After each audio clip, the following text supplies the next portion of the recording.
ಪ್ರತಿಕೂಲ ಪರಿಸ್ಥಿತಿಯಲ್ಲಿ ರಾಜ ಭಾವುಕನಾಗದೆ ತನ್ನ ಪ್ರಜೆಗಳ ಭಾವನೆಗಳನ್ನ ಅರ್ಥ ಮಾಡಿಕೊಂಡು ಬೆಲೆ ಕೊಡಬೇಕಾಗುತ್ತದೆ. ಅಂದರೆ ಎಲ್ಲರಿಗೂ ಅನಿಸುತ್ತಿದೆ ರಾಜ ಕೇಸರಿ ನಮ್ಮ ಮೇಲೆ ಆಕ್ರಮಣ ಮಾಡಲು ಯೋಜನೆ ಮಾಡ್ತಿದ್ದಾರೆಂದು. ವಿಚಿತ್ರ ಪರಿಸ್ಥಿತಿ ಇದು ಸ್ವಾಮಿ. ಮಹಾರಾಜ ಕೇಸರಿಯದೇನು ತಪ್ಪಿದೆ? ನೀವೇ ಒರಟಾಗಿ ಮಾತನಾಡಿದ್ದು. ಅವರು ಸುಮ್ಮನೆಯೇ ಇದ್ದರು. ಪ್ರಜೆಗಳು ಅವರನ್ನೇ ಸಂದೇಹದ ದೃಷ್ಟಿಯಿಂದ ನೋಡುತ್ತಿದ್ದಾರೆ. ನಿನ್ನೆಯ ಘಟನೆಯಿಂದ ನಮಗೆ ಒಂದು ಕ್ಷಣವೂ ನೆಮ್ಮದಿ ಸಿಗುತ್ತಿಲ್ಲ. ಅಪರಾಧಿ ಮನೋಭಾವ ನಮ್ಮನ್ನು ಬಹಳ ಕಾಡುತ್ತಿದೆ. ಅವರೊಂದಿಗೆ ಒಮ್ಮೆ ಮಾತನಾಡಿ ನೋಡಿ ಸ್ವಾಮಿ. ವಿಶಾಲ ಹೃದಯದವರು, ನಿಮ್ಮ ಪರಮ ಮಿತ್ರರು ಕೂಡ. ನಿಮ್ಮ ಮಾತು ಅರ್ಥ ಮಾಡಿಕೊಳ್ಳುತ್ತಾರೆ. ಸರಿಯಾಗಿ ಯೋಚಿಸಿದ್ದೀರಿ. ತಕ್ಷಣವೇ ನಾವು ಅವರ ಜೊತೆ ಮಾತನಾಡಿ ಅವರಲ್ಲಿ ನಾವು ಕ್ಷಮೆ ಯಾಚಿಸುತ್ತೇವೆ. ಎಲ್ಲವೂ ಸರಿ ಹೋಗುತ್ತೆ.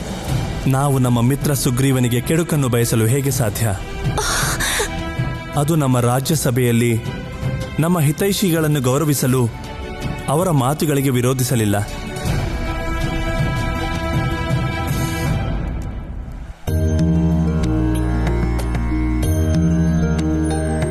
ನಾವು ಕಾಡಲ್ ಬರ್ತಿದ್ದಾಗ ನೀವು ಮಧುರವಾಗಿ ಮಂತ್ರ ಹೇಳ್ತಿರೋದನ್ನ ಕೇಳಿಸ್ಕೊಂಡ್ವಿ. ಆಗ ನಿಮ್ಮನ್ನ ನೋಡ್ಬೇಕು ಅಂತ ನಮ್ಗೆ ಅನಿಸ್ತು. ಹೇ ಮಾತೆ, ನಿಮ್ಗೆ ಸುಮೇರು ರಾಜ ಕೇಸರಿ ನಂದನ ಅಂಜನಿ ಪುತ್ರ ಮಾರುತಿಯ ಪ್ರಣಾಮಗಳು. ನೀವು ನನ್ನನ್ನು ಮಾತೆ ಎಂದಿರಿ. ನಿಮಗೆ ಶುಭವಾಗಲಿ ಪುತ್ರ. ಆದರೆ ರಾಜಕುಮಾರನಾಗಿ ಈ ದಟ್ಟ ಕಾಡಿನಲ್ಲಿ ಏನು ಮಾಡುತ್ತಿದ್ದೀರಿ? ನಾವು ಒಬ್ಬ ದುಷ್ಟ ಮಾಯಾವಿಯನ್ನ ಹುಡುಕ್ತಾ ಇದೀವಿ. ಅವನು ನಮ್ಮ ಪರಿವಾರವನ್ನ ಸಂಕಷ್ಟದಲ್ಲಿ ಮುಳುಗಿಸಿದಾನೆ. ಯಾರು ಆ ಮಾಯಾವಿ ಶಕ್ತಿ ಪುತ್ರ? ಅವನನ್ನು ಹುಡುಕುತ್ತಲೇ ಇಲ್ಲಿಗೆ ಬಂದಿರುವೆಯಾ? ಅವನು ತನ್ನನ್ನ ತಾನು ಅಮಂಗಳನ ಛಾಯೆ ಅಂತ ಹೇಳ್ಕೊಂಡ. ಅವನು ಬಹಳ ದುಷ್ಟ. ಎಲ್ಲಿವರೆಗೂ ನಾವು ಅವನನ್ನ ಹಿಡಿಯೋದಿಲ್ವೋ ಅಲ್ಲಿವರೆಗೂ ವಿಶ್ರಾಂತಿ ಪಡೆಯಲ್ಲ. ನೆರಳನ್ನು ಹಿಡಿಯುವುದು ಅಷ್ಟು ಸುಲಭದ ಕೆಲಸವೇ ಪುತ್ರ? ನೀನು ನಿನ್ನ ನೆರಳನ್ನೇ ಹಿಡಿಯಲು ಸಾಧ್ಯವೇ?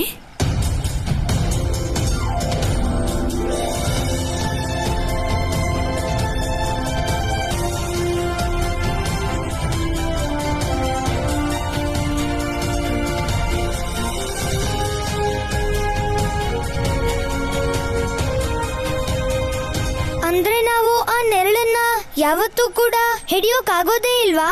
ನನ್ನ ಮಾತಿನ ಅರ್ಥ ಅದಲ್ಲ. ಆದರೆ ಮಾತೆ, ನಿಮಗೆ ಗೊತ್ತಿದೆ ಅಲ್ವಾ ನಾವಿನ್ನು ಪುಟ್ಟ ಬಾಲಕ ಅಂತ. ನೀವೇನ್ ಹೇಳ್ತಾ ಇದ್ದೀರೋ ನಮಗದು ಅರ್ಥ ಆಗ್ತಿಲ್ಲ.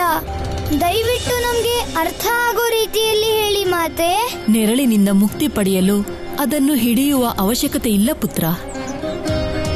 ಯಾವ ಕಾರಣಕ್ಕೆ ನೆರಳು ಉತ್ಪತ್ತಿಯಾಗಿದೆಯೋ ಆ ಕಾರಣವನ್ನು ತಿಳಿಯಬೇಕು. ಅಂದ್ರೆ ಆ ನೆರಳಿನಿಂದ ಮುಕ್ತಿ ಪಡಿಬೇಕು ಅಂದ್ರೆ ಆ ನೆರಳಿನ ಮೂಲವನ್ನೇ ಹುಡುಕಬೇಕು.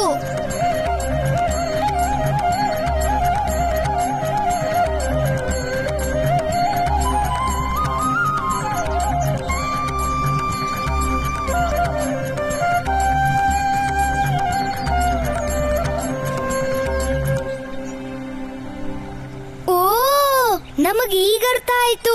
ಇಂಥ ನಿಗೂಢ ವಿಷಯವನ್ನ ಎಷ್ಟು ಸರಳವಾಗಿ ಅರ್ಥ ಮಾಡಿಸಿದ್ರಿ ನೀವು. ಹಾಗಾದ್ರೆ ಹೇಳಿ, ಈಗೇನು ಮಾಡುತ್ತೀರಿ? ಅಮಂಗಳನ ನೆರಳಿಂದ ಮುಕ್ತಿ ಪಡೆಯೋದಕ್ಕೆ ನಾವು ಆ ನೆರಳಿನ ಮೂಲ ವ್ಯಕ್ತಿ ಹತ್ರನೇ ಹೋಗ್ಬೇಕು ಅಲ್ವಾ ಮಾತೆ? ಆದ್ರೆ ಈ ಅಮಂಗಳನ ಛಾಯೆ ಯಾರದು? ಅಮಂಗಳ ಎಂದ ಮೇಲೆ ಅವಶ್ಯವಾಗಿ ಮಂಗಳನ ಅಶುಭ ನೆರಳಿರಬೇಕು. ಮಂಗಳ ಅಂದ್ರೆ ಮಂಗಳ ಗ್ರಹಣ? ನೀನು ಬಹಳ ಬುದ್ಧಿವಂತ ಮಾರುತಿ. ಧನ್ಯವಾದಗಳು. ಅಂದ್ರೆ ಮಂಗಳ ಗ್ರಹಕ್ಕೆ ಹೋಗಿನೇ ಈ ಸಮಸ್ಯೆಯನ್ನ ಬಗೆಹರಿಸಬೇಕು. ಸರಿಯಾಗಿ ಹೇಳಿದೆ. ನೀವು ನಮ್ಮ ಪರಿವಾರವನ್ನ ಸಂಕಷ್ಟದಿಂದ ಪಾರ್ ಮಾಡೋಕೆ ಸಹಾಯ ಮಾಡಿದೀರಾ. ನಾವು ಸದಾ ನಿಮ್ಗೆ ಚಿರಋಣಿಯಾಗಿರ್ತೀವಿ. ನಮ್ಗೆ ಆಶೀರ್ವಾದ ಮಾಡಿ ನಮ್ಮ ಮುಂದಿನ ಕಾರ್ಯ ಯಶಸ್ವಿಯಾಗ್ಲಿ ಅಂತ. ಯಶಸ್ವಿ ಭವಪುತ್ರ.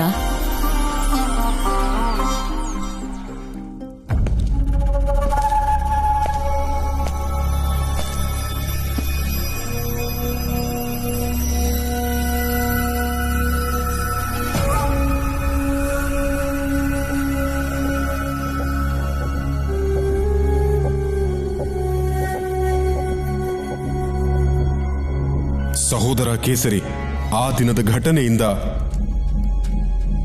ನಮ್ಮ ಹೃದಯ ಒಡೆದು ಹೋಗಿದೆ. ಇದೇ ಸರಿಯಾದ ಸಮಯ ಎಲ್ಲ ವಿವಾದಗಳನ್ನು ಸಮಾಧಾನದಿಂದ ಪರಿಹರಿಸಿಕೊಳ್ಳೋಣ, ಅಲ್ಲವೇ? ಅದು ನಮ್ಮ ಇಚ್ಛೆಯೂ ಕೂಡ ಹೌದು. ನಮ್ಮ ನಡುವೆ ಉಂಟಾಗಿರುವ ವಿವಾದವನ್ನು ಪರಿಹರಿಸಲು ನಮಗಿರುವುದು ಒಂದೇ ಮಾರ್ಗ. ಆ ಮಾರ್ಗವು ಯಾವುದೆಂದರೆ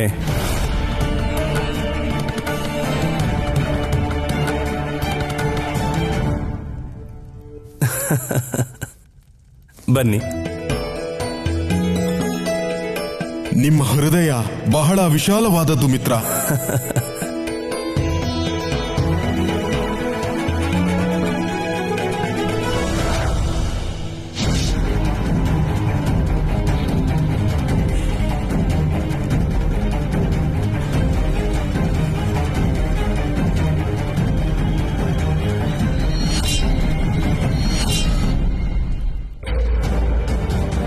ನಾವೀಗ ಮಂಗಳ ಗ್ರಹವನ್ನ ಬೇಗ ತಲುಪಬೇಕು. ನಾವಲ್ಲಿ ಇಲ್ದಿರೋದ್ರಿಂದ ಆ ಅಮಂಗಳ ಏನೇನ್ ಮಾಡ್ತಿದ್ದಾನೋ ಗೊತ್ತಿಲ್ಲ.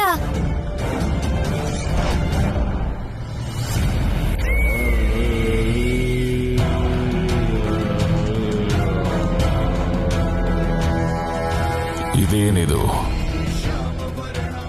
ಮಾರುತಿ ಭೂಮಿಯ ಸೀಮೆಗಳನ್ನು ದಾಟಿ ಅಂತರಿಕ್ಷದಲ್ಲಿ ಏನು ಮಾಡುತ್ತಿದ್ದಾನೆ?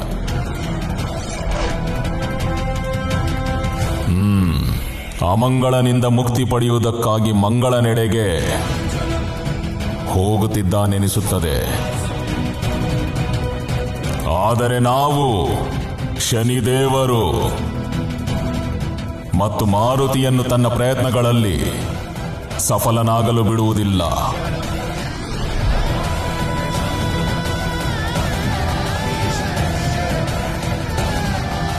ಓಂ ನಮಃ ಶಿವಾಯ.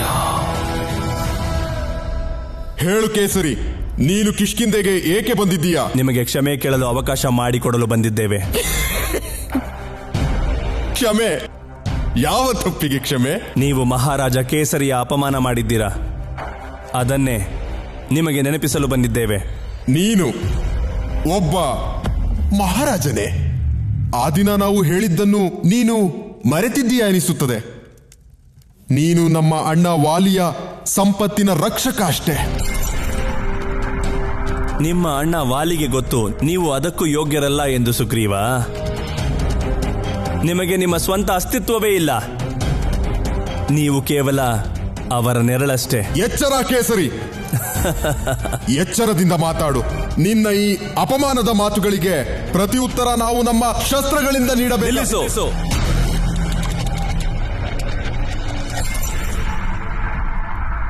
ನೀವು ನಮಗೆ ಮಾಡಿರುವ ಅಪಮಾನಕ್ಕಾಗಿ ನಾವು ನಿಮ್ಮ ಪ್ರಾಣವನ್ನು ತೆಗೆಯುತ್ತೇವೆ. ಯಾರು ಯಾರ ಪ್ರಾಣವನ್ನ ತೆಗೆಯುತ್ತಾರೆ ಅದರ ನಿರ್ಣಯ ಈಗಲೇ ಆಗಲಿ.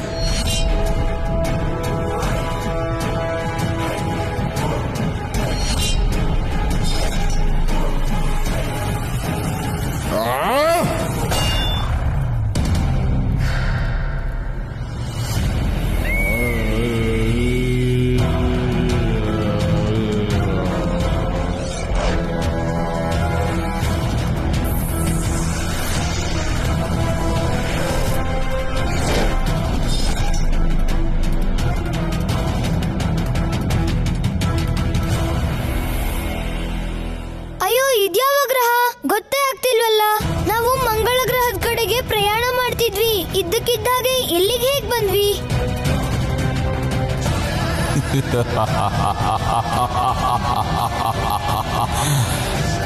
ಓಂ ನಮಃ ಶಿವಾಯ. ಇಂದು ನಮ್ಮ ಈ ಗದೆ ನಿಮ್ಮ ಜೀವ ತೆಗೆಯುವುದು ಖಂಡಿತ ಸುಗ್ರೀವ. ಅದನ್ನು ಸಮಯವೇ ನಿರ್ಧರಿಸುತ್ತದೆ. ಯಾರು ಸೋಲುತ್ತಾರೆ, ಯಾರು ಗೆಲ್ಲುತ್ತಾರೆ ಎಂದು. ರಾಜದ್ರೋಹಿ ಕೇಸರಿ,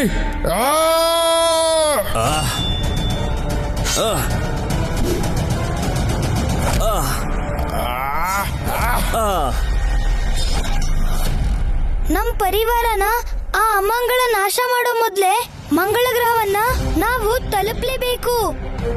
ನಿಮ್ಮ ವೇಗವನ್ನ ಹೆಚ್ಚಿಸಿ ಮಾರುತಿ.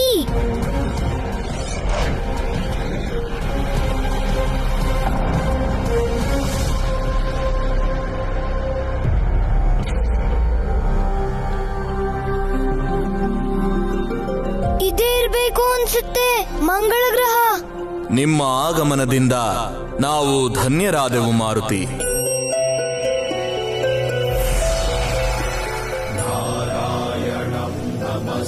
ಪ್ರಣಾಮಗಳು. ನೀವೇನಾ ಈ ಗ್ರಹದ ಅಧಿಪತಿ ಮಂಗಳದೇವ? ನೀವೀಗ ಬುಧ ಗ್ರಹದಲ್ಲಿದ್ದೀರಿ. ನಾನಿದರ ಅಧಿಪತಿ ಬುಧದೇವ.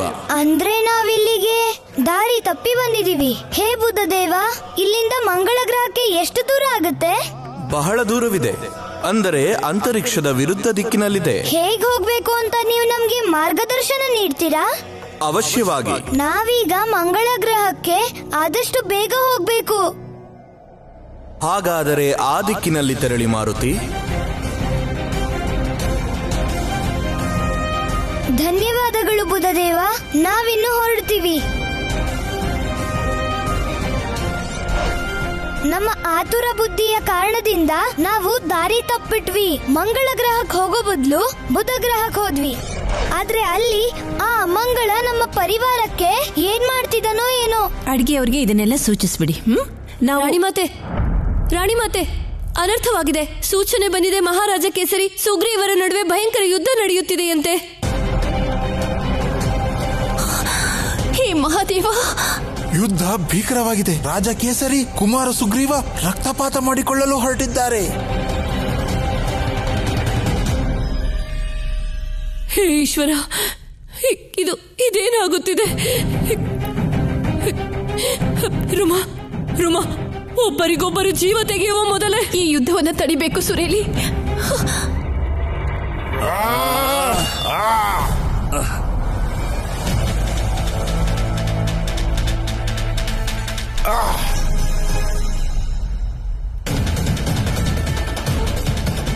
ಯಾಕೆ ದಣಿವಾಯಿತೆ?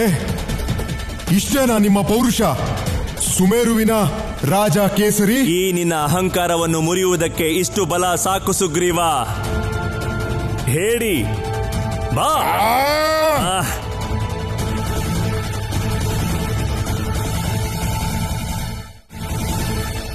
ಪ್ರಭು, ಇಬ್ಬರು ಮಿತ್ರರು ಒಬ್ಬರಿಗೊಬ್ಬರು ಸಹೋದರರಂತಿದ್ದರು. ಇದ್ದಕ್ಕಿದ್ದಂತೆ ಪರಮಶತ್ರುಗಳೇ ಹೇಗಾದರು? ಪರಸ್ಪರ ಪ್ರಾಣಹರಣ ಮಾಡಿಕೊಳ್ಳಲು ಸಿದ್ಧರಾಗಿದ್ದಾರೆ. ಇದು ಹೇಗೆ ಸಾಧ್ಯ ಹೇಳಿ ಪ್ರಭು? ಶರೀರ 5 ಧಾತುಗಳಿಂದ ಮಾಡಲ್ಪಟ್ಟಿದೆ. ಅಗ್ನಿ, ವಾಯು, ಜಲ, ಪೃಥ್ವಿ ಮತ್ತು ಆಕಾಶ. ಈ ಧಾತುಗಳ ಸಮತೋಲನದಿಂದ ಯಾವುದೇ ಜೀವಿಯ ಶಾರೀರಿಕ ಮತ್ತು ಮಾನಸಿಕ ಆರೋಗ್ಯ ಸರಿಯಾಗಿರುತ್ತದೆ. ಅಲ್ಲಿ ಯಾವುದೇ ಧಾತು ಹೆಚ್ಚಾದರೂ ಆ ಸಮಯದಲ್ಲಿ ಅದರಂತೆ ಅನುಕರಣೆ ಮಾಡುತ್ತಾನೆ. ಹಾಗಾದರೆ ಈಗ ಮಹಾರಾಜ ಕೇಸರಿ ಹಾಗೂ ಸೋದರ ಸುಗ್ರೀವರಲ್ಲಿ ಯಾವ ಧಾತು ಹೆಚ್ಚಾಗಿದೆ ಪ್ರಭು? ಶನಿಯ ಪ್ರಭಾವದಿಂದ ಅಮಂಗಳನ ನೆರಳು ಇಬ್ಬರ ದೇಹದಲ್ಲೂ ಸೇರಿಕೊಂಡಿದೆ. ಆದ್ದರಿಂದ ಅಗ್ನಿಧಾತು ಅವರಿಬ್ಬರ ದೇಹದಲ್ಲೂ ಅಧಿಕವಾಗಿದೆ. ಹಾಗಾಗಿ ಅಗ್ನಿ ಅವರ ಬುದ್ಧಿ ಮತ್ತು ಮನಸ್ಸನ್ನು ನಿಗ್ರಹಿಸಿಬಿಟ್ಟಿದೆ. ಇದು ತುಂಬಾ ಭಯಂಕರವಾದ ಸ್ಥಿತಿ ಪ್ರಭು. ಮಾರುತಿ ಏನಾದರೂ ಮಂಗಳನ ಬಳಿ ಹೋಗುವ ಪ್ರಯತ್ನ ವಿಫಲವಾದರೆ ಆಗ ಅಗ್ನಿ ಇಬ್ಬರನ್ನು ಸುಟ್ಟು ಭಸ್ಮ ಮಾಡುತ್ತದೆ.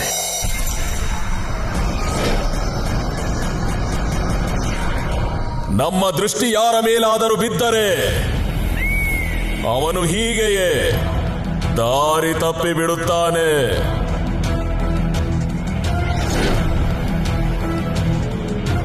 ಆದರೆ ಒಂದು ತಿಳಿದಿರಲಿ, ನಮಗೆ ಯಾರ ಮೇಲೆಯೂ ದ್ವೇಷವೂ ಇಲ್ಲ.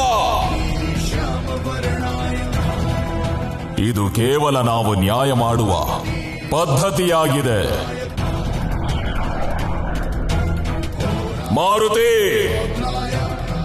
ನೀನು ಎಷ್ಟು ಬೇಕಾದರೂ ಪ್ರಯತ್ನ ಮಾಡು, ನಿನ್ನ ಪರಿವಾರವನ್ನು ರಕ್ಷಿಸಲು ಸಾಧ್ಯವಿಲ್ಲ.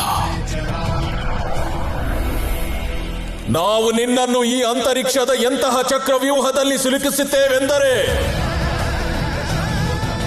ಅದರಿಂದ ಹೊರಬರುವುದು ಕಷ್ಟ ಮಾತ್ರವಲ್ಲ, ಅಸಂಭವವೂ ಕೂಡ.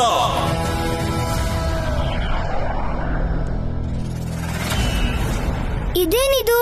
ನಮ್ಮನ್ನೇ ಹಿಂಬಾಲಿಸ್ಕೊಂಡು ಬರ್ತಿದೆಯಲ್ಲ. ಬಹುಶಃ ನಮ್ಮನ್ನ ತಡೆಯೋದಕ್ಕೆ ಯಾವುದೋ ಮಾಯಾವಿ ಶಕ್ತಿ ಬರ್ತಿದೆ.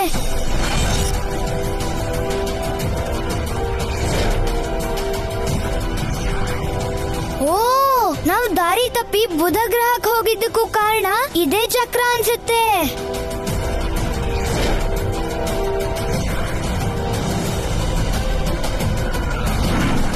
ಈ ಚಕ್ರದಿಂದ ತಪ್ಪಿಸ್ಕೊಳ್ಳಕ್ಕೆ ನಾವೆಷ್ಟೇ ಪ್ರಯತ್ನ ಪಟ್ರು ಕೂಡ ಇದು ನಮ್ ಹಿಂದೆನೆ ಬರ್ತಿದ್ಯಲ್ಲ. ಈಗ ಏನ್ ಮಾಡೋದು? ಯೋಚಿಸಿ ಮಾರುತಿ, ಯೋಚಿಸಿ. ಮಾರುತಿ, ನೀವು ನಿಮ್ಮ ಇಚ್ಛೆಯ ಅನುಸಾರ ನಿಮ್ಮ ಸ್ವರೂಪ, ನಿಮ್ಮ ಆಕಾರ ಪ್ರಕಾರವನ್ನು ಬದಲಿಸಿಕೊಳ್ಳಬಹುದು. ಅಂದರೆ ನೀವು ಇಚ್ಛಾಧಾರಿಯಾಗುತ್ತೀರಿ. ನಮ್ಮ ಬ್ರಹ್ಮಾಸ್ತ್ರವು ಸಹ ನಿಮ್ಮನ್ನು ಏನೂ ಮಾಡಲಾಗುವುದಿಲ್ಲ. ಹೇ ಮಾಯಾ ಚಕ್ರವೇ, ನೀನು ನಮ್ ದಾರಿ ತಪ್ಸೋಕ್ ಪ್ರಯತ್ನ ಮಾಡ್ತಿದ್ಯಾ ಅಲ್ವಾ? ಈಗ ನೋಡು ನಾವೇನ್ ಮಾಡ್ತೀವಿ ಅಂತ. ಜೈ ಹನುಮಂತ ಜ್ಞಾನ ಗುಣಧಾಮ, ಜೈ ಕಪೀಶನಿ ಅವಿರತ ನಾಮ. ಜೈ ಹನುಮಂತ ಜ್ಞಾನ ಗುಣಧಾಮ, ಜೈ ಕಪೀಶನಿ ಅವಿರತ ನಾಮ. ರಾಮದೂತ ತುಲಕಮಲ ಧಾಮ, ಅಂಜನಿ ಪುತ್ರ ಪವನ ಸುತ ನಾಮ. ಮಹಾವೀರ ವಿಕ್ರಮ ಭಜರಂಗಿ, ಕುಮತಿ ನಿವಾರ ಸುಮತಿಯ ಸಂಗಿ. ಶಂಕರ ರೂಪನೆ ಕೇಸರಿ ಸುತನೆ, ತೇಜ ಪ್ರತಾಪನೆ ಜಗವಂದಿತನೆ. ಅಸಂಭವ! ನಿನ್ನ ಅಲೌಕಿಕ ಶಕ್ತಿಗಳಿಂದ ನಮ್ಮ ದಿವ್ಯ ಚಕ್ರದ ಬಾಧೆಯನ್ನು ದಾಟಿಬಿಟ್ಟೆ. ಇದೇ ಕಾರಣದಿಂದ ನಾವು ನಿನ್ನ ಶಕ್ತಿಗಳ ಮೇಲೆ ಅಂಕುಶ ಹಾಕಿ ಅವುಗಳನ್ನು ನಿಯಂತ್ರಿಸಬೇಕೆಂದಿದ್ದೇವೆ. ಇಲ್ಲವಾದರೆ ಸೃಷ್ಟಿಯಲ್ಲಿ ಶಕ್ತಿಗಳ ಸಂತುಲನೆ ಹಾಳಾಗಿ ಹೋಗುತ್ತದೆ. ಶಕ್ತಿಗಳ ಸಂತುಲನೆ ಹಾಳಾಗಿ ಹೋಗುತ್ತದೆ.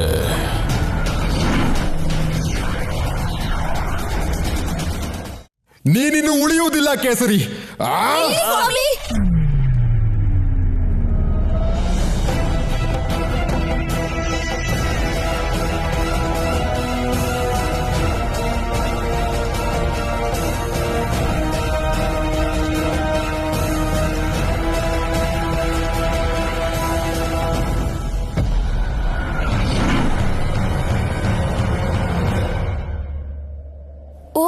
ಇದೇ ಇರಬಹುದಾ ಮಂಗಳ ಗ್ರಹ?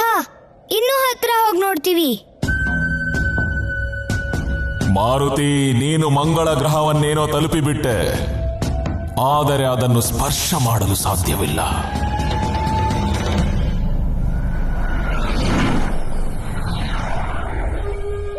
ಓಂ ನಮಃ ಶಿವಾಯ. ನಮ್ಮ ಈ ದಿವ್ಯಮಣಿ ನೀಲಿ ಶಕ್ತಿ ನೀನು ಮಂಗಳವನ್ನು ಸಮೀಪಿಸುವುದನ್ನು ನಿಲ್ಲಿಸುವುದು ಮಾರುತಿ.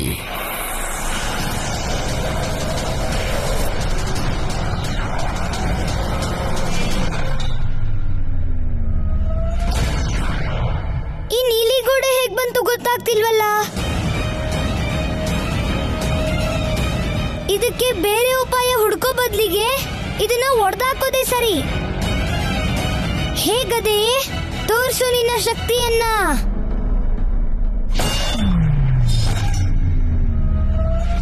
ಅಸಂಭವ. ನಾವು ಗದೆಲ್ ಹೊಡೆದ್ರೂ ಕೂಡ ಏನು ಪ್ರಯೋಜನ ಆಗ್ಲಿಲ್ಲ.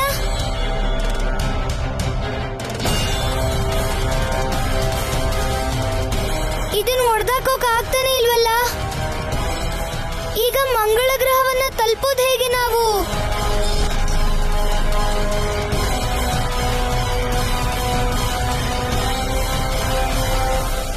ಪ್ರಭು, ಮಾರುತಿಗೆ ಇದೆಂತಹ ವಿಷಮ ಪರೀಕ್ಷೆ. ಮಂಗಳ ಗ್ರಹದ ಬಳಿಗೆ ಹೋದರೂ ಯಾವುದೇ ಪ್ರಯೋಜನವಾಗಲಿಲ್ಲ. ಇದೆಂತ ಅಡಚಣೆ ಎಂದರೆ ಇದನ್ನು ಪಾರು ಮಾಡುವುದು ಅಸಂಭವ ಎನಿಸುತ್ತಿದೆ. ಇಷ್ಟು ಕಡಿಮೆ ಸಮಯದಲ್ಲಿ ಮಾರುತಿ ಈ ಕಾರ್ಯವನ್ನು ಹೇಗೆ ಪೂರೈಸುತ್ತಾನೆ? ಯಾರಲ್ಲಿ ವೀರತ್ವ ಇರುತ್ತದೆ ಅವರು ಕಠಿಣ ಪರಿಸ್ಥಿತಿಯನ್ನು ಎದುರಿಸಲೇಬೇಕಾಗುತ್ತದೆ.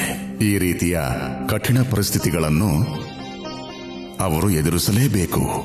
ಆಗ ಅವರ ಯೋಗ್ಯತೆ ಮತ್ತು ವ್ಯಕ್ತಿತ್ವದ ಅನಾವರಣವಾಗುತ್ತದೆ. ಮಾರುತಿ ಜನ್ಮ ತಾಳಿರುವುದೇ ಸೃಷ್ಟಿಯನ್ನು ಪ್ರೇರೇಪಿಸುವುದಕ್ಕಾಗಿ. ಇದೇ ಕಾರಣಕ್ಕೆ ಮಾರುತಿ ಪ್ರತಿ ಹೆಜ್ಜೆಯಲ್ಲೂ ಇದೇ ರೀತಿಯ ಕಠಿಣ ಪರಿಸ್ಥಿತಿಗಳನ್ನು ಎದುರಿಸಬೇಕಾಗುತ್ತದೆ. ಇಂಥ ಸಮಸ್ಯೆಗಳಿಗೆ ಮಾರುತಿ ಪರಿಹಾರ ಕಂಡುಕೊಂಡರೆ ಅವರ ಚರಿತ್ರೆ ನಿರ್ಮಾಣವಾಗುವುದಲ್ಲದೆ ಸಮಸ್ತ ಸೃಷ್ಟಿಗೆ ಇನ್ನೂ ಹೆಚ್ಚಿನ ಒಂದು ಉದಾಹರಣೆಯಾಗಿ ನಿಲ್ಲುತ್ತಾರೆ.